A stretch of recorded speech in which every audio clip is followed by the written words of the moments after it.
The massive doors of the Valdris Combat Academy slid open with a deep rumble that shook the ground. Hana Kim stepped through, her small frame dwarfed by the towering aliens around her. The Academy's main hall stretched out before her like a metal cathedral, filled with creatures from across the galaxy. She walked quietly past groups of cadets. The Krathen were impossible to miss, 8 feet tall with armor-like skin that looked like living stone.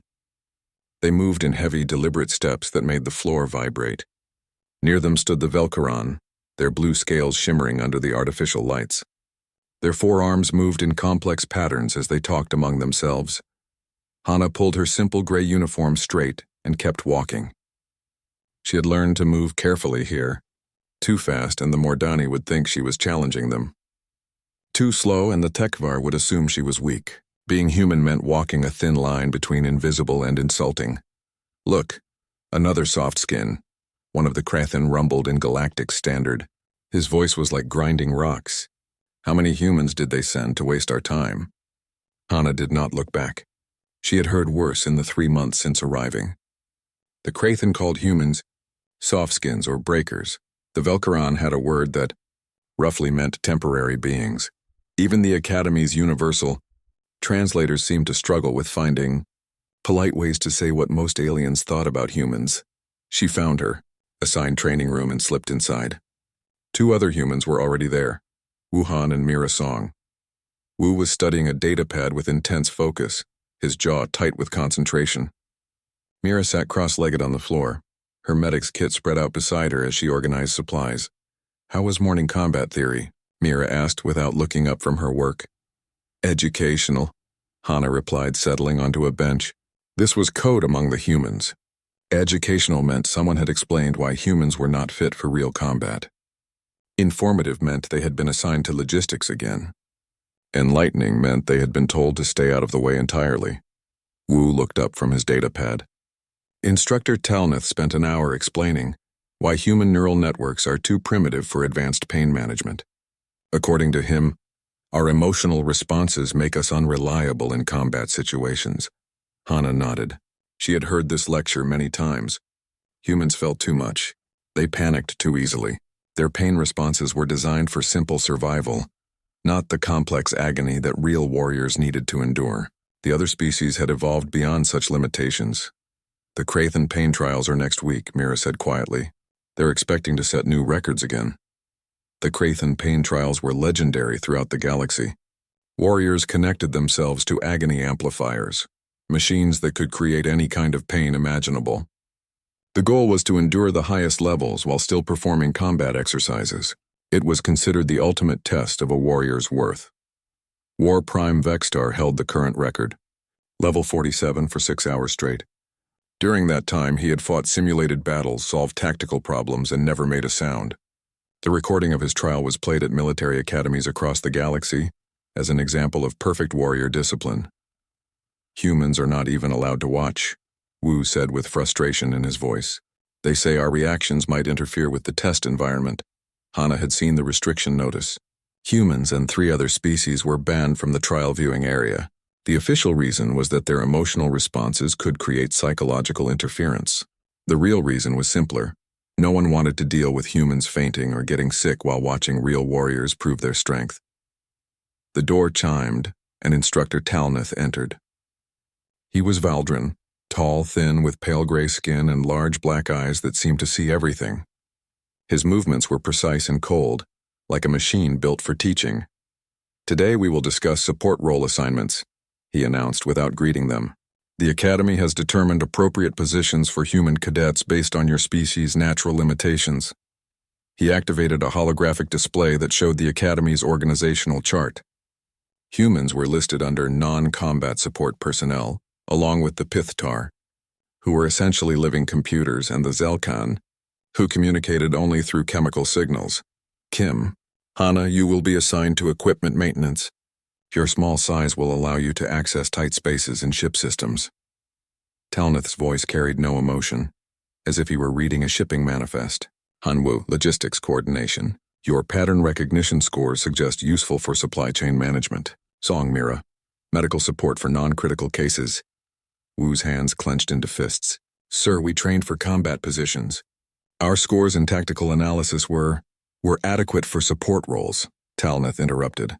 Combat requires more than intelligence, Cadet Han.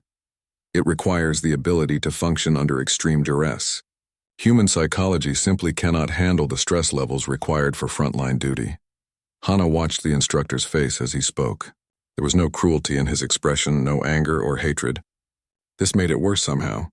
He was not being mean. He genuinely believed every word. To him, this was simple biological fact, like saying that fish could not fly or rocks could not swim. The Krathen have been testing their limits for thousands of years, Talneth continued. They have evolved specifically for warfare. Their nervous systems can compartmentalize pain in ways your species never developed. This is not an insult. It is simply reality. He gestured to another part of the hologram showing injury statistics. Human cadets have a 93% rate of psychological breakdown during basic pain tolerance tests. Even at level 5 amplification, most require medical intervention. The Krathen begin their training at level 15. Mira raised her hand. Sir, what about adaptation? Humans are known for adapting to new environments. Adaptation requires time that warriors do not have, Talneth replied. In combat, you either endure or you fail. There is no middle ground for gradual improvement. The instructor deactivated the display and moved toward the door. Before leaving, he turned back to them. Your species has many valuable qualities. Use them wisely in your assigned roles. Attempting to exceed your biological limitations will only result in injury and disappointment. After he left, the 3 humans sat in silence. Around them, the academy continued its daily routine. In the distance, they could hear the Krathen conducting strength exercises, the rhythmic pounding of their combat drills shaking the walls. Hana stood up and walked to the small window that looked out over the academy's main training ground. Dozens of alien species were practicing various forms of combat. The Mordani moved like liquid metal, flowing around obstacles. The Tekvar fought in perfect synchronization, their movements coordinated by shared mental links.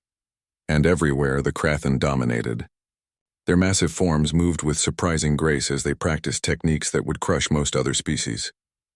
They were the gold standard, the measurement by which all other warriors were judged. Maybe they're right, Wu said quietly. Maybe we're just not built for this. Hana continued staring out the window. Somewhere in the academy's depths, the Agony amplifiers waited in their testing chambers. Machines capable of creating pain beyond imagination, used to separate true warriors from pretenders. She had never told anyone about her dreams. Every night since arriving at the academy, she dreamed of those machines. Not nightmares, something else entirely. In her dreams, she was connected to the amplifiers, and the pain was just another sensation like hearing or seeing, something to be acknowledged and then ignored. Maybe, she said finally, still watching the aliens train below, or maybe they just don't understand what humans are really capable of. The academy's main amphitheater buzzed with excitement. Representatives from every species filled the massive circular space, their voices creating a symphony of alien languages. Hana sat in the human section, a small cluster of seats near the back, separate from the main groups. Academy Director Zarseth stepped onto the central platform. Her Valdrin features remained emotionless as she raised her hand for silence. The crowd quieted instantly, showing the respect her position commanded across all species. The annual Apex trial will commence in one standard week, she announced. Her voice amplified throughout the amphitheater. Each species may select one representative to attempt breaking the current endurance record. A wave of anticipation swept through the crowd. The Krathen section erupted in pleased rumbles. This was their moment, the chance to prove once again why they dominated galactic military forces. War Prime Vextar stood among them, his massive frame radiating confidence. The current record stands at level 47, maintained for 6 hours and 14 minutes, Director Zarseth continued, set by War Prime Vextar of the Krathen delegation 3 years ago. The Krathen section roared approval. Vextar raised one enormous fist, acknowledging the praise. His armor-like skin seemed to gleam under the amphitheater's lights. Around him, other Krathen warriors showed their support through their traditional chest-pounding salute. The trial tests the fundamental qualities required for elite military service, the director explained. Pain tolerance, mental discipline, and combat effectiveness under extreme duress. The winning species gains Priority placement in all Galactic Defense Force Special. Operations units for the next standard. Here. Hana listened quietly as species representatives began discussing their choices. The Mordani were debating between two candidates. The Velkaran had already selected their champion, a warrior named Kethal who had never lost a combat simulation. Even the smaller species were making their preparations, though everyone knew they had little chance against the Krathen. After the announcement, the crowd began to disperse. Hana was making her way toward the exit when she heard her name called. She turned to see War Prime Vextar approaching, his heavy footsteps making the floor vibrate. "Human," he said, his voice like grinding stone. Several other Krathen followed behind him, along with curious representatives from other species. "I have a question for your kind." Hana stopped and faced him. Even standing straight, the top of her head barely reached his chest. She had to look up to meet his eyes, which glowed like amber coals in his rock-like face. "Why do you pretend to be warriors?" Vextar asked. The question was not angry. It seemed genuinely curious. "Your species is weak. Your pain tolerance is pathetic. Why not accept your proper role as support staff?" A circle had formed around them. Hana could see Wu and Mira pushing through the crowd, worry clear on their faces. Instructor Talnith stood nearby, watching with his usual cold interest. "We do not pretend," Hana replied calmly. "We are here to learn." Vextar let out a sound that might have been laughter. It sounded like rocks falling down a mountain. "Learn? Human, your species cannot survive level 10 amplification. I have seen the medical reports. Your people scream and convulse at pain levels that Krathen children endure for fun." Murmurs rippled through the watching crowd. Representatives from various species nodded agreement. The human limitations were well documented. There was no shame in acknowledging biological reality. "Last week, one of your males fainted during a level 5 demonstration," Vextar continued. "He was not even connected to the amplifiers, merely watching. How do you expect to function in real combat?" Hana felt the eyes of dozens of aliens on her. The crowd was growing larger as more spectators noticed the confrontation. She could see data pads being activated to record the conversation. "Perhaps," she said quietly, "the problem is not with human capability, but with galactic assumptions." The crowd went silent. Even Vextar seemed surprised by her response.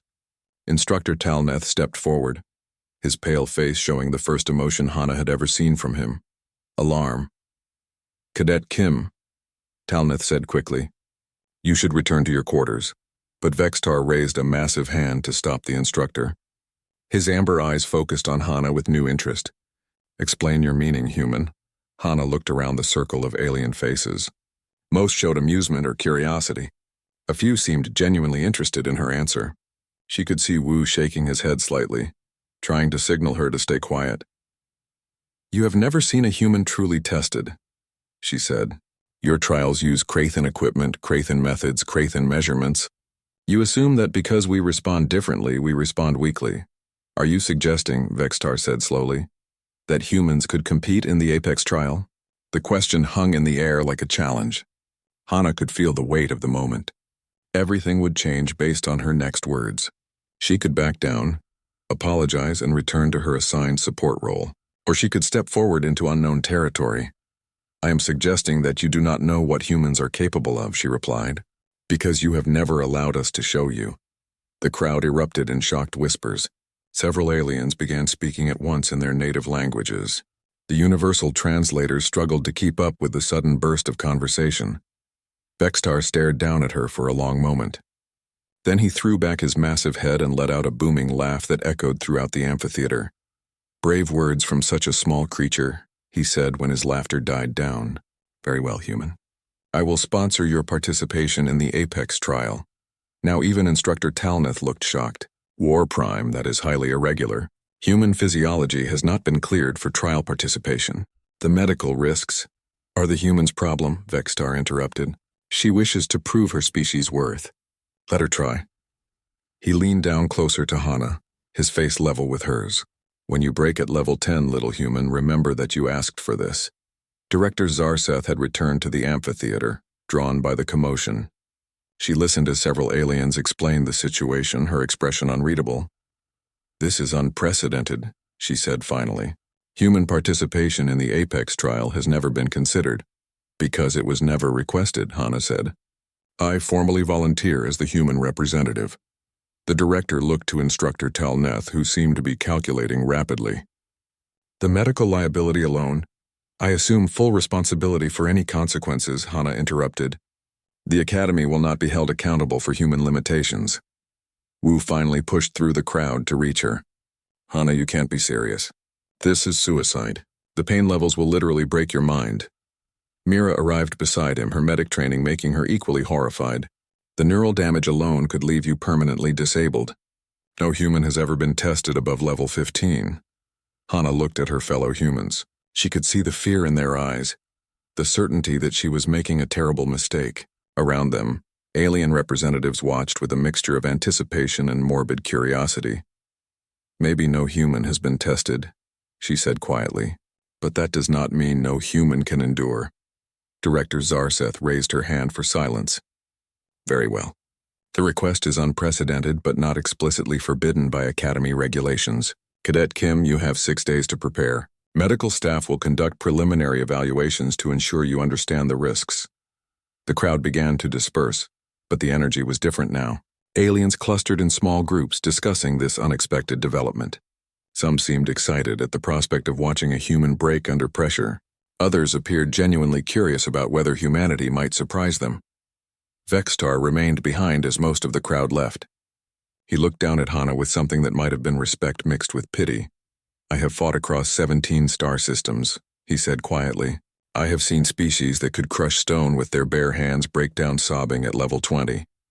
Pain is not about physical strength, human. It is about the mind's ability to separate suffering from function. I understand, Hana replied. Do you? Vextar studied her face carefully. When the amplifiers begin their work, every nerve in your body will scream. Your brain will be convinced that you are dying in the worst possible way. Most warriors last minutes, some last hours, but all eventually break. He started to walk away, then paused. I almost hope you prove me wrong, little human. It would make the galaxy a more interesting place. As the amphitheater emptied, Hana stood alone on the floor where she had committed herself to an impossible task. In 6 days, she would either shatter every assumption about human capability or confirm every alien belief about human weakness. The difference, she realized, might depend on what she truly understood about pain and what pain truly understood about humans. The grand amphitheater had been transformed for the Apex trial. 12 neural amplification chambers stood in a perfect circle at the center, each one humming with barely contained energy. Above them, massive displays showed readouts that would monitor every aspect of the contestants' physiological and psychological states. Thousands of spectators filled the tiered seating. Representatives from across the galaxy had traveled to witness this annual test of warrior superiority. Camera drones floated silently overhead, broadcasting the event to military academies throughout known space. Hana walked toward her assigned chamber with steady steps. The past 6 days had been filled with medical tests, psychological evaluations, and increasingly desperate attempts by Academy staff to talk her out of participating. Every scan confirmed what everyone already knew. Humans were not built for this kind of trial. Her fellow contestants were already taking their positions. The Krathan representative was Goltar, War Prime Vextar's younger cousin. His massive frame made the reinforced chamber look almost small. Near him stood Kethal, the Velkaran champion, her blue scales shimmering with confidence. The other representatives looked equally impressive. There was Mordak from the Mordani, whose liquid metal body could reshape itself to avoid damage. The Tekvar had sent Zil-Enth, whose shared consciousness allowed her to distribute pain across multiple mental partitions. Each contestant represented the peak of their species' evolution. And then there was Hana, small, quiet, human. Director Zarseth's voice echoed across the amphitheater. Contestants, take your positions. The trial will begin with level 5 amplification and increase by increments of 3 every 30 minutes. You must maintain combat effectiveness throughout. Failure to complete required exercises or voluntary withdrawal will result in elimination. Hana stepped into her chamber and felt the neural connectors automatically adjust to her smaller frame. Cold metal touched her skin as the amplifiers linked with her nervous system. Around the circle, medical technicians made final adjustments to each contestant's equipment. In the spectator sections, She could see Wu and Mira sitting with other human personnel. Their faces showed the strain of watching a friend walk toward what they believed was certain disaster. Even Rio Park, the human engineer who had found old military records suggesting greater human endurance, looked worried. "Neural connections established," announced the chief technician. "All contestants showing optimal readings. Trial countdown beginning." Hana closed her eyes and focused on her breathing. The amphitheater's noise faded to a distant hum. She had spent the past 6 days in meditation, preparing her mind for what was coming. Not to resist the pain, that was impossible, but to change her relationship with it entirely. 10 seconds, the technician called out. The other contestants made their final preparations. Some whispered prayers to their gods. Others activated species-specific pain management techniques. Goltar began the Krathan battle chant, his deep voice joining with supporters in the crowd. 5, 4, 3, 2, 1. Trial commenced. The first wave hit like a physical blow.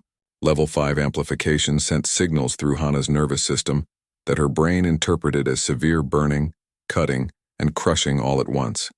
Around the circle, several contestants grunted or shifted their stance. The Pithtar representative immediately began the rhythmic swaying that helped his species process pain. Hana remained perfectly still. The required exercises began. Simple combat forms at first. Basic strikes, blocks, and footwork. Most contestants performed adequately despite the discomfort. The Krathan and Velkaran representatives showed no signs of distress at all. Level 8. The pain intensified, feeling like electrical currents running through her muscles while her bones seemed to vibrate at frequencies that made her teeth ache. 2 contestants missed their timing on the required sequences. One of the smaller species began breathing heavily. Hana's movements remained precise and fluid. "Interesting," murmured Instructor Talneth from his observation position. He was monitoring the neural readouts from all contestants. The human's pain receptors are definitely firing. Her brain scans show full sensory registration. Level 11. The Zelkan representative let out a chemical distress signal that made nearby spectators cover their breathing apparatus. His elimination was immediate. Combat effectiveness compromised. The required exercises became more complex, demanding coordination and tactical thinking, while pain levels that would hospitalize most species continued to increase. Still, Hana showed no external reaction. In the Krathan section, War Prime Vextar leaned forward in his seat. His amber eyes were fixed on the small human figure moving through combat forms with mechanical precision. Something was wrong, or perhaps something was very right. Level 14. 3 more contestants eliminated. The remaining 8 were beginning to show strain. Sweat, specialized cooling fluids, and other species-specific stress responses became visible. The Tekvar representative had begun the rapid blinking that indicated her consciousness was fragmenting to handle the pain load. Hana's breathing remained steady and controlled. "How is this possible?" Director Zarzeth asked quietly. She was studying the human's readouts with growing confusion. Her neural activity shows she's experiencing the full amplification, but her stress indicators are actually decreasing. The medical team double-checked their equipment. The amplifiers were functioning perfectly. The human was definitely receiving the same treatment as every other contestant. But while others were beginning to struggle, she seemed to be finding some kind of rhythm. Level 17. The Tekvar representative collapsed, her shared consciousness overwhelmed despite multiple mental partitions. The Mordani warrior began making small sounds of distress, something their species almost never did in public. Only 6 contestants remained. The crowd had grown quieter. What should have been routine eliminations were becoming something unprecedented. Spectators found themselves watching the human more than the traditional favorites. Level 20. 2 more eliminations. The remaining contestants were now operating at pain levels that most species considered torture. Required exercises included advanced combat sequences, tactical problem-solving, and endurance challenges that demanded full mental and physical function. Goltar, the Krathan representative, was still performing well but showing signs of strain. His movements had become slightly more rigid and his breathing was deeper than normal. Kethal the Velkaran was sweating despite her species' advanced pain management evolution, and Hana continued as if nothing had changed. Level 23, announced the technician. The word sent a ripple through the crowd. They were now approaching the range where even elite warriors began to break. The Velcaron representative missed a crucial timing in her combat sequence. Her elimination was immediate and final. Of the 12 original contestants, only 4 remained. 2 Krathen, 1 Mordani, and impossibly 1 human. In the human section, Wu gripped Mira's hand so tightly she winced. "How is she doing this?" he whispered. Mira shook her head, her medical training providing no explanation. The neural readings don't lie. She's feeling everything. But somehow she's not breaking. Rio finished, his voice filled with wonder. Level 26. The Mordani representative finally reached his limit. His liquid metal form began losing cohesion as his consciousness fragmented under the assault. His elimination left only 3 contestants: Goltar, another Krathen named Veltok, and Hana. The amphitheater was now completely silent except for the hum of machinery. Thousands of spectators watched in disbelief as a human competed at pain levels that should have been impossible for her species to survive. Level 29, the technician called, his voice tight with concentration. They were entering uncharted territory for most species. Veltok stumbled during a complex combat sequence. His massive frame shook as he tried to regain control, but the pain had finally overcome even Krathen discipline. Another elimination. Only 2 remained, Goltar and Hana. The Krathen warrior was still functional but clearly struggling. His breathing was labored and sweat ran down his armored skin. Around the amphitheater, other Krathen watched their representative with concern. This level of challenge was beyond what most had ever experienced. Hana performed the required exercises with the same precise efficiency she had shown since the beginning. Her breathing remained controlled, her movements fluid. If anything, she seemed to have found a deeper state of focus as the trial progressed. Level 32, the technician announced. They had now surpassed the point where 90% of all galactic warriors would have broken. Goltar completed his combat sequence but barely. His hands were shaking slightly as he finished the required moves. In the Krathen section, War Prime Vextar stood up, his expression unreadable. Hana moved through her exercises as if she were practicing in an empty training room. No sign of distress, no indication that anything unusual was happening. She simply continued, methodical and unstoppable. The crowd watched in stunned silence as they witnessed something that should have been impossible. A human not just surviving, but excelling at levels of agony that had defeated warriors from species specifically evolved for combat endurance. Level 35 approached, and still Hana showed no sign of breaking. Level 38. The number appeared on displays throughout the amphitheater like an impossible equation. Goltar, the Krathen representative, had reached his species' traditional breaking point but continued through sheer willpower. His massive frame trembled with effort as he completed each required movement. Beside him, Hana moved with the same calm precision she had shown since the trial began. In the observation booth, medical technicians frantically checked their equipment. Chief Medical Officer Relteth, a Valdrin with decades of experience, stared at the human's neural readings with growing disbelief. "Her pain centers are fully active," he reported to Director Zarzeth. "Endorphin production is elevated but not beyond normal stress response levels. Brain activity shows full consciousness and cognitive function. She should be screaming." Director Zarzeth studied the displays showing comparative data from previous trials. At this level, most species experience what can only be described as torture. How is she maintaining combat effectiveness? Jin Li, the human systems specialist, had been monitoring the equipment since the trial began. His hands moved quickly over his console as he double-checked every connection, every amplifier setting. "The machines are working perfectly," he reported. "She's receiving full amplification, level 41. They had now entered the range that only the strongest Krathen warriors had ever reached. Goltar was visibly struggling, his breathing harsh and labored.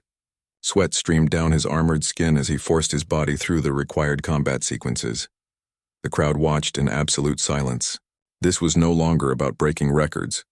They were witnessing something that challenged their understanding of biology itself. In Hana's mind, memories surfaced as the pain reached new levels. She was 12 years old again, hiding in the ruins of Sol while alien raiders hunted for survivors. The silent war had lasted 3 years, and she had learned early that making noise meant death. Level 44. Goltar stumbled during a complex tactical exercise. His massive hands shook as he tried to input responses to the strategic problems displayed before him. Around the amphitheater, Krathan spectators leaned forward with concern. Their greatest champions had never been pushed this far, but Hana's mind was elsewhere, traveling through corridors of memory that explained what no medical scan could detect. At 16, she had been captured by the hegemony forces during the final phase of the Silent War. The enemy had sophisticated interrogation techniques, neural probes that could create any sensation imaginable. Level 47. War Prime Vextar's record had been reached and passed. The amphitheater erupted in shocked whispers as displays showed both contestants still functioning at a level that should have been impossible. But where Goltar was clearly at his absolute limit, Hana remained steady. She remembered the interrogation chambers. Week after week of neural torture designed to break the strongest human minds. But her captors had made one crucial mistake. They assumed that pain was something to be fought against, something to be resisted. Hana had learned a different truth entirely. Level 50. A collective gasp rose from the crowd as the displays updated. No warrior in recorded galactic history had ever reached this level while maintaining combat function. Medical teams stood ready to intervene as both contestants pushed beyond all known biological limits. Goltar was barely standing. His combat forms had become clumsy, his movements driven by will alone. Each breath was a visible struggle as his body fought to function under conditions that should have shut down his nervous system entirely. In her memory, Hana heard the voice of Dr. Chen Wei, the human neuroscientist who had developed the resistance training. Pain is information, he had told the captured soldiers. Nothing more. Your brain interprets it as suffering, but that interpretation can be changed. Level 53. The amplification equipment began showing strain warnings. Academy technicians worked frantically to maintain stable output as the machines approached their maximum capabilities. This was uncharted territory for the equipment as much as the contestants. Goltar fell to one knee during a combat sequence. Medical teams prepared to intervene, but he forced himself back to his feet through pure Krathan determination. His amber eyes found Hana across the circle, and in them she saw something approaching respect mixed with disbelief. The human stood perfectly upright, breathing steadily, showing no more distress than if she were performing morning exercises. Dr. Chen's training came back to her in waves. Suffering occurs when consciousness tries to escape pain. But pain is already part of you. Accept it completely and it loses the power to cause suffering. Level 56. Warning alarms began sounding as the amplification equipment reached critical stress levels. The energy required to generate such intense neural stimulation was pushing the Academy's power systems to their limits. This is impossible, muttered War Prime Vextar from his position in the crowd. No being can endure this level without breaking. But impossibility was becoming reality before thousands of witnesses. Goltar, despite his species' legendary endurance, was clearly failing. His movements had become erratic, his responses to tactical problems delayed and confused. Hana completed each exercise with mechanical precision, as if the crushing waves of agony were merely background noise. She remembered the breakthrough moment during her captivity. After weeks of futile resistance, she had simply stopped fighting the pain. Instead of trying to escape it, she had embraced it fully. The neural torment had become just another sensation, like sight or hearing, present but not controlling. Level 59. Systems warnings cascaded across technician displays as the amplification equipment approached total failure. The power requirements were enormous and several backup generators had already engaged to maintain stable output. Goltar collapsed completely. Medical teams rushed to his aid as his massive form convulsed with neural overload. Despite his unconscious state, the crowd burst into appreciation for the Krathan warrior's incredible endurance. He had pushed beyond every previous limit of his species. Only Hana remained conscious and functional. Medical teams report Goltar is stable but unconscious, announced Chief Medical Officer Ralteth. Neural shock but no permanent damage. He exceeded his species' known limitations by more than 20%. The amphitheater buzzed with amazement at the Krathan's achievement. But all eyes remained fixed on the small human figure still standing in the center of the arena, still performing combat exercises with unwavering precision. In the human section, Wu and Mira watched their friend with expressions of awe and terror. This was not the Hana they knew. Or perhaps it was exactly who she had always been and they had never understood. Level 62. The amplification equipment was now operating beyond all safety parameters. Technicians reported that they were approaching the absolute maximum output possible with current technology. Hana's mind drifted back to her final days in captivity. Her interrogators had grown frustrated with their inability to break her. They had increased the neural stimulation far beyond what their equipment was designed to handle, convinced that no human could withstand such intensity. They had been wrong then, as the galaxy was wrong now. Level 65. Multiple system failures began cascading through the amplification network.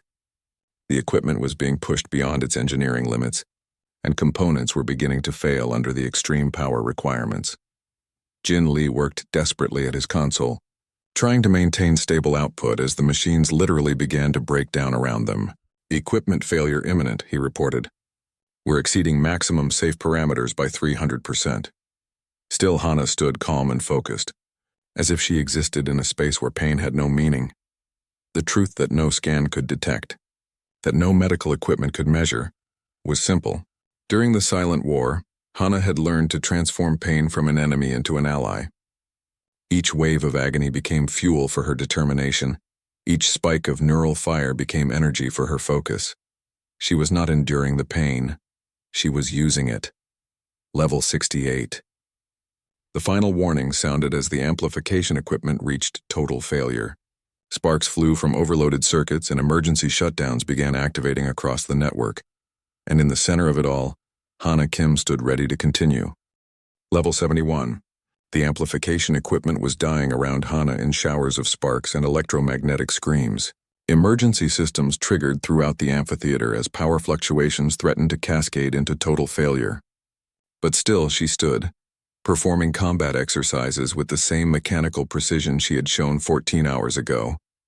Jin Lee's hands flew over his control console as alarms blared from every direction. "Main amplifier array is critically overloaded," he reported, sweat beading on his forehead. "Power systems are failing across the network. We need to shut down now or risk permanent damage." Director Zarseth stared at the impossible readings on her displays. The human was not just surviving, she was functioning at full combat effectiveness under conditions that had literally broken the Academy's most advanced equipment. "How long can the system maintain current output?" she asked. "Minutes at most," Jin replied. "The neural amplifiers were never designed for this level of sustained operation. We're burning through components faster than the backup systems can compensate." In the arena, Hana completed another tactical sequence while waves of electrical fire consumed the amplification chamber around her. The neural connectors sparked against her skin, but she never flinched, never hesitated. Each movement remained precise and controlled. The crowd watched in stunned silence as their understanding of biological possibility crumbled before their eyes. This was not just about pain tolerance anymore. They were witnessing something that challenged the very foundations of galactic biology. Level 74. Multiple amplifier units exploded in cascades of blue fire. Emergency teams rushed to contain the equipment failures while technicians worked desperately to maintain power to the remaining functional systems. War Prime Vexter had left his seat and moved closer to the arena floor. His amber eyes were fixed on the small human figure at the center of the chaos, and his expression showed something no one had ever seen from him before: complete bewilderment.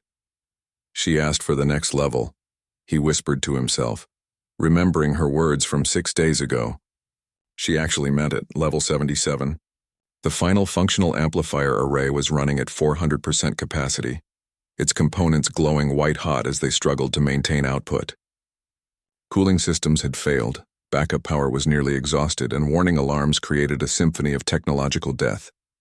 Through it all, Hana moved with fluid grace. The pain that would have shattered the minds of the galaxy's strongest warriors had become her constant companion, transformed from torture into a source of perfect focus. In her memory, she heard Dr. Chen's final lesson from those dark days of the Silent War. When pain becomes your teacher instead of your enemy, you discover that consciousness is far more powerful than any physical sensation. Level 78. The number appeared on the few remaining functional displays like a declaration of impossibility. Jin Lee looked up from his console with exhausted disbelief. That's it, he announced. Total system failure imminent. The amplifiers cannot generate higher output. There's nothing left to break. Director Zarseth activated the general announcement system. Trial termination due to equipment limitations. Final level reached 78. Duration, 14 hours, 23 minutes. The amplification chambers powered down in a cascade of failing systems. Steam rose from overheated components and the smell of burned electronics filled the air.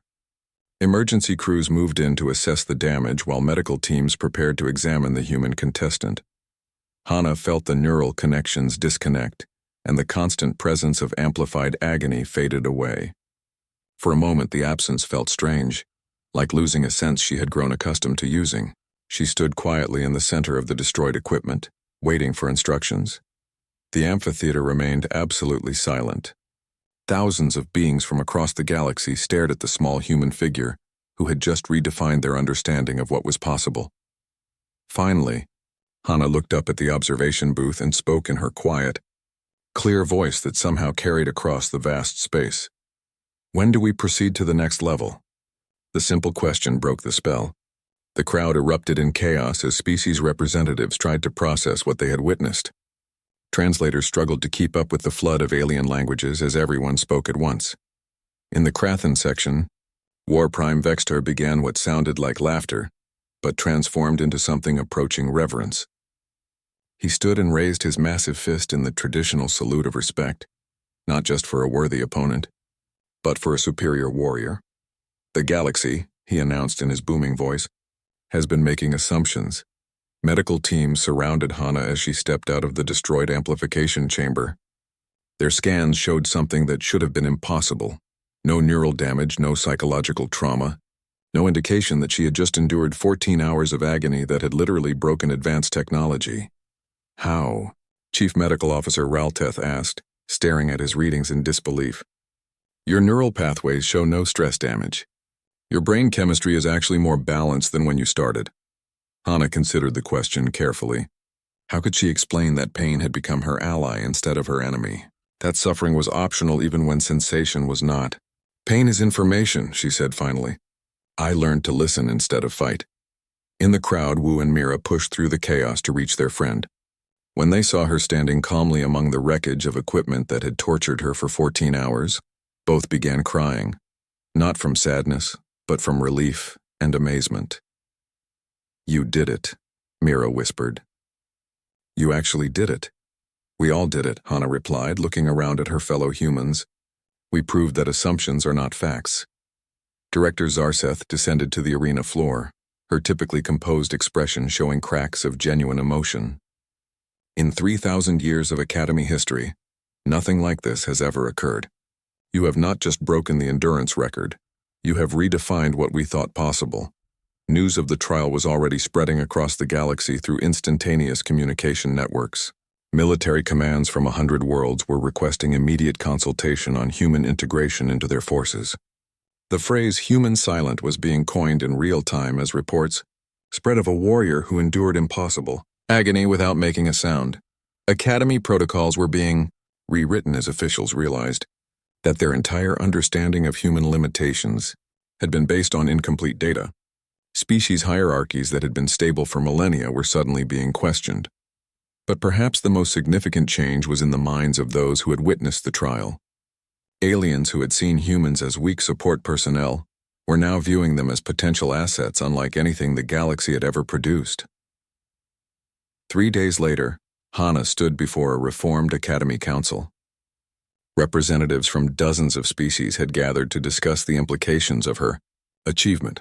The Galactic Defense Force has authorized immediate integration of human personnel into all special operations units, Director Zarseth announced. Combat restrictions on human cadets are hereby permanently lifted. War Prime Vextar stepped forward, his massive form somehow managing to look humble. I formally request permission to train under human endurance methods. My people have much to learn. Other species representatives echoed similar requests. The Velkaron wanted to study human pain management techniques. The Mordani asked for joint training programs. Even the proud Tekvar admitted that their consciousness-splitting methods could benefit from human approaches to neural control. Hana listened to the requests with the same calm attention she had shown throughout the trial. When they finished, she had only one response. Teaching requires students who are ready to learn. Are you prepared to have your assumptions challenged? The question hung in the air like a promise and a warning. The galaxy had underestimated humanity for so long that they had forgotten how dangerous assumptions could be. 6 months later, the first mixed-species pain-resistant strike force graduated from an academy program redesigned around human methods. Hana commanded the unit, teaching warriors from across the galaxy that strength was not about avoiding pain, but about transforming it into purpose. In the Academy's Hall of Records, her trial data stood as a permanent reminder of what happened when the universe underestimated the quiet strength of humanity. The inscription was simple but complete. Level 78, duration 14 hours 23 minutes. Vocalizations 0. Status requested continuation. And in training facilities across the galaxy, a new generation of warriors learned that silence in the face of agony was not about enduring pain. It was about mastering it entirely.